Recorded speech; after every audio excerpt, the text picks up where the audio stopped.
Hola, ¿qué tal? ¿Cómo están? Bienvenidos de nuevo. Pues esta vez vamos a hablar sobre qué es la prediabetes. La prediabetes vamos a utilizar como definición principal la que ha formulado la Asociación Americana de Diabetes y que aparece en su documento de este año, en donde ellos definen la prediabetes de la siguiente manera. La prediabetes es un término usado para identificar individuos o personas en quienes los niveles de glucosa no muestran los criterios para diabetes, pero son demasiado altos estos niveles para ser considerados como normales.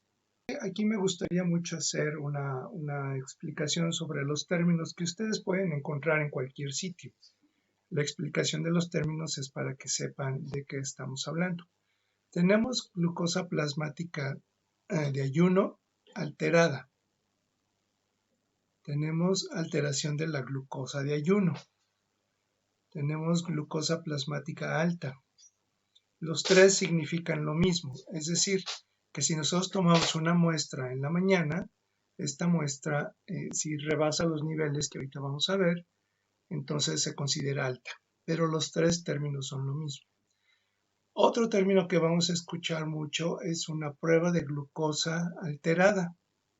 Esta prueba de glucosa también es igual a decir curva de tolerancia a la glucosa oral alterada, ¿de acuerdo? La prueba de tolerancia a la glucosa es igual a curva de tolerancia a la glucosa oral. Los dos términos significan lo mismo.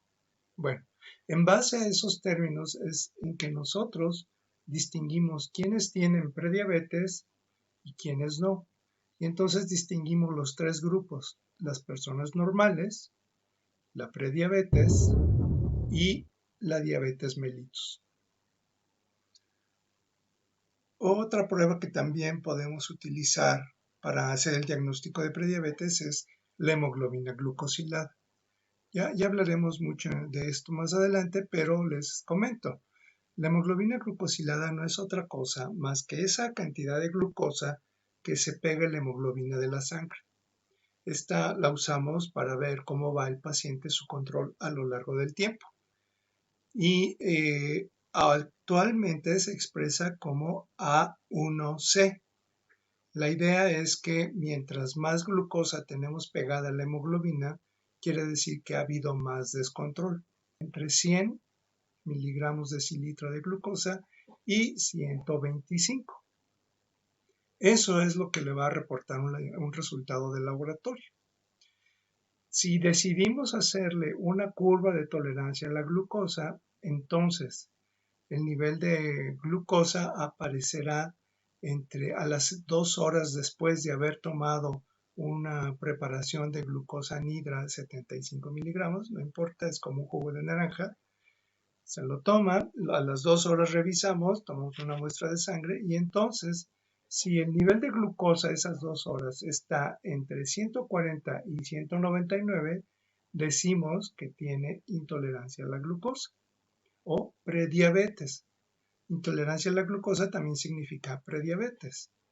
Y finalmente, cuando nosotros tenemos niveles arriba de 200, estamos hablando de diabetes mellitus. La tercera prueba que nosotros utilizamos es la hemoglobina glucosilada. La hemoglobina glucosilada se ha dicho que debe de estar en niveles normales, más o menos 5.5, 5.6. Cuando rebasa estos niveles y está entre 5.7 y 6.4%, entonces decimos que está en niveles de prediabetes o de intolerancia a la glucosa. Prediabetes es lo mismo que intolerancia a la glucosa, solo son términos que han cambiado, pero si ustedes escuchan, cualquiera de los dos significa lo mismo. ¿En quién sería importante realizar esta prueba para saber si tiene prediabetes o no?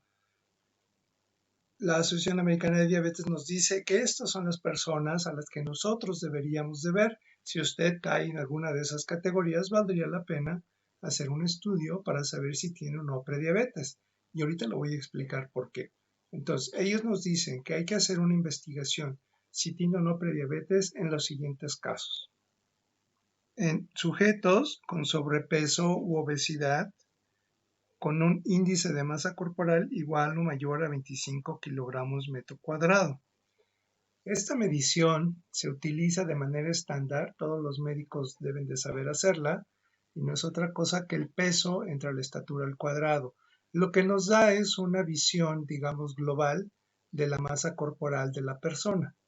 Tiene ventajas y tiene desventajas que no vamos a comentar ahora, simplemente nos da un número y ese número nos sirve para normar. Entonces, pacientes que tienen más de 25 deberían de ser considerados como candidatos a tener una evaluación de esta glucosa.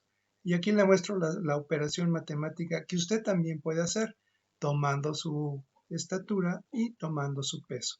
En páginas web usted puede poner en el navegador de que utilice índice de masa corporal y en algunas les pide nada más su estatura, su peso y hace la operación.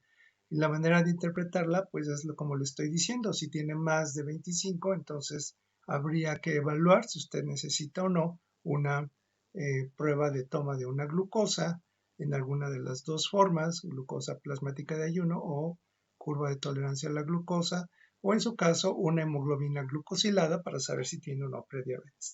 ¿Quiénes deberían de realizarse las pruebas para saber si tienen o no prediabetes?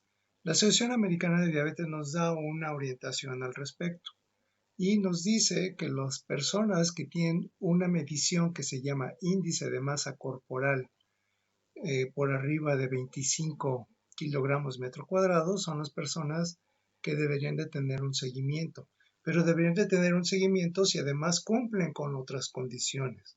Esas otras condiciones nos hacen factible de que la persona puede tener diabetes. Es una mezcla al final de condiciones. Entonces, una persona que tiene índice de masa corporal total de 25 kilogramos metro cuadrado más alguna de las siguientes. Pacientes con familiares de primer grado que tienen diabetes. Familiares de primer grado pues son los papás, son los hermanos o hermanas y los hijos, es decir, los directamente relacionados. Si alguno de ellos tiene este problema, esa persona debería de ser candidata a estar en revisión para saber si tiene o no alguna alteración. Historia de alguna enfermedad cardiovascular. Anteriormente, los infartos al miocardio aparecían en personas de 60 años. Ahora están apareciendo a edades más tempranas, incluso tan tempranas como 30 años. Y desafortunadamente hemos visto accidentes en personas aún más jóvenes. Entonces, si usted tiene algún antecedente propio o de alguien cercano de una enfermedad de este tipo, eso lo convierte a usted en una persona que requiere tener una revisión para ver si tiene prediabetes. Si le han hecho estudios y se ha visto que el colesterol bueno, que se llama HDL o el colesterol de alta densidad, que esté bajo, este es un factor para que usted tenga una enfermedad cardiovascular y en usted también se debería de hacer una revisión para saber si tiene o no alguna alteración que lo pueda colocar en la categoría de prediabetes. Si usted es una mujer y ha tenido trastornos o tiene trastornos menstruales, así como aparición de obesidad y esta cosa que se llama acanthosis nigricans, en donde el cuello se pone de color oscuro, entonces a lo mejor usted tiene una cosa que se llama síndrome de ovario poliquísticos. Usted como mujer entonces debería acudir a una evaluación médica para que se le hagan los estudios conducentes y descartar esta alteración. Y si usted la tiene, es una persona que entonces debemos estar vigilando para ver si tiene o no prediabetes, porque es probable que en un futuro pueda o tener prediabetes o llegar incluso a tener diabetes mellitus. Personas que tienen muy poca actividad física, ya sea por su trabajo, por un problema físico, porque no les gusta hacer ejercicio, porque tienen conductas que no les ayudan, me siento a ver la televisión y ya no hago absolutamente nada, en fin, son personas que pueden tener una condición que se llama resistencia a la insulina, ya la había yo mencionado en el video anterior.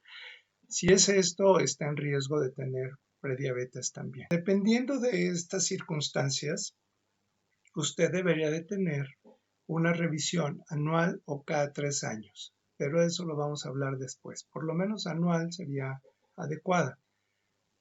Ahora, usted debe de tener uno o varios de los factores que he mencionado. Recuerde, índice de masa corporal mayor de 25, pacientes o familiares en primer grado que tengan diabetes,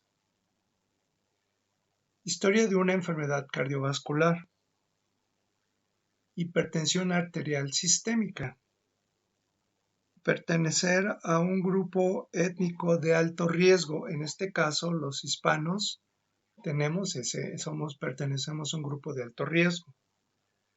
Nivel de HDL colesterol o del colesterol bueno. Resumiendo, si usted tiene alguna de las alteraciones que he mencionado o tiene niveles de una glucosa de ayuno, después de 8 horas de ayuno, entre 100 y 125, o tiene en una curva de tolerancia a la glucosa entre 140 y 199, o presenta en una medición de hemoglobina glucosilada o A1C entre 5.5 y 6.4, usted debería de ser evaluado para descartar que tenga una prediabetes y que tenga otras alteraciones. La mezcla de todos estos hallazgos más las pruebas es lo que nos hace el diagnóstico. Ahora usted dirá, bueno, ¿y cuál es el punto de tener este diagnóstico? ¿Qué importancia tiene?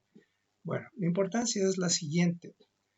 Como le comenté en el video anterior, a partir de que la glucosa empieza a subir y se empieza a generar la resistencia a la insulina, a partir de ese momento empieza a haber cambios en su organismo, cambios que no va a percibir, pero que se van a manifestar como una enfermedad cardiovascular temprana, es decir, un infarto al miocardio. En algunos pacientes es una enfermedad vascular cerebral, ya sea definitiva o transitoria.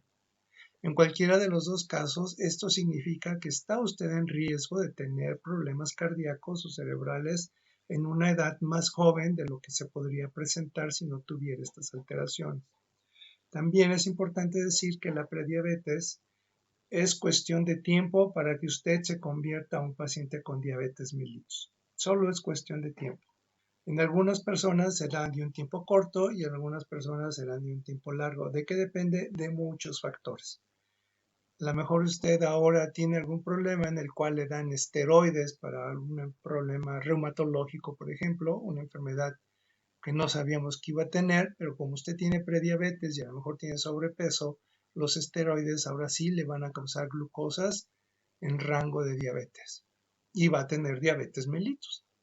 Entonces, la idea de que usted sepa que la prediabetes existe es que la podamos controlar, y si la podemos controlar, limitamos la posibilidad de que usted se convierta en un paciente con diabetes o que en el futuro tenga un evento cardiovascular o vascular cerebral. Y ese es el punto. Evitar, evitar y evitar. La prevención es lo mejor que podemos hacer. Una vez que se instala el daño, es muy difícil revertirlo, pero si lo podemos evitar, entonces tendremos todo ganado y usted se va a encontrar bien y va a estar sano. ¿Cómo se trata esta condición? Pues básicamente con las medidas básicas con las que tratamos la diabetes, que son cambios en el estilo de vida, un ajuste en su plan de alimentación y por supuesto su seguro de vida, que es hacer ejercicio.